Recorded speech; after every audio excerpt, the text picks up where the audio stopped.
ప్రస్తుతం మనతో పాటు బీజేపీ ఎమ్మెల్యే మహేశ్వర్ రెడ్డి ఉన్నారు. మాట్లాడదాం. సార్ చెప్పండి, దాదాపు 2 గంటల నుంచి మీరు అసెంబ్లీ మీడియా హాల్లో వెయిట్ చేస్తున్నారు.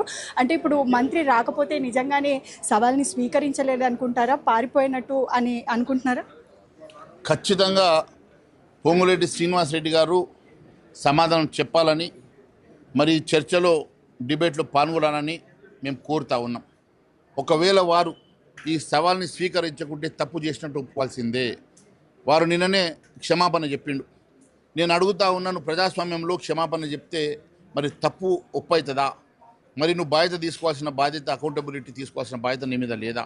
ప్రజాస్వామ్యంలో మరి కాన్ఫ్లిక్ట్ ఆఫ్ ఇంట్రెస్ట్ ఉంటుంది, ఆఫీస్ ఆఫ్ ప్రాఫిట్ ఉంటుంది. నువ్వు ఈరోజు అధికారంలో ఉండి నువ్వే తప్పిదం చేస్తే మరి నీవు బాధ్యత తీసుకొని రాజీనామా చేయాల్సింది పోయి నువ్వు ఈరోజు ఒంటెద్దు పోకడతో మరి దబాయించే పరిస్థితి చేస్తా ఉన్నావు. తాటాకు సప్పులకు భయపడ అంటాడు. అయ్యా, మరి తాటాపు సప్పుట్లామై లేకుంటే శంఖనాదమా ఇప్పుడు తేలిపోతుంది. ఖచ్చితంగా తెలంగాణ రాష్ట్రంలో నువ్వు చేసే అవినీతి భాగోతం ప్రజల్లోకి తీసుకెళ్తాం, దాని మీద పోరాటం చేస్తామని తెలియదు. అయితే 22 భూముల్లో భూముల్లో అయితే తప్పిదం జరిగింది ఈ విషయంలో అని మంత్రి గారు కూడా ఒప్పుకున్నారు. అయితే ప్రస్తుతం మీరేం కోరుకుంటున్నారు?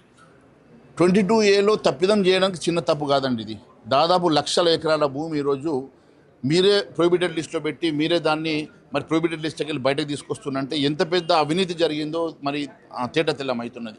మరి అవన్నిటి మీద దర్యాప్తు జరగాల, అవన్నిటి మీద పూర్తి స్థాయిలో మరి ఎంక్వైరీ చేసి మరి దోషులు ఎవరో బయటకు రావాలా. మీ దగ్గర ఏ ఆధారాలు ఉన్నాయని మీరు ఇప్పుడు మాట్లాడుతున్నారు అని అటు సైడ్ నుంచి మీకు క్వశ్చన్ వస్తే మీరు ఏం చెప్తారు? ఇవన్నీ ఆధారాలు తీసుకొచ్చిన ఆధారాలు తీసుకొని నేను మాట్లాడుతూ ఉన్నాను. ఒకవేళ నిజంగా పొంగులేటి శ్రీనివాసరెడ్డికి ఆధారాలు కావాలంటే మరి రమ్మని చెప్పి మీడియా పాయింట్ దగ్గర కూర్చున్నాం. మరి ఇప్పటిదాకా రాలేదంటే ఆయన మరి తప్పు చేసినట్టు ఒప్పుకున్నట్టుగానే భావిస్తూ ఉన్నాం.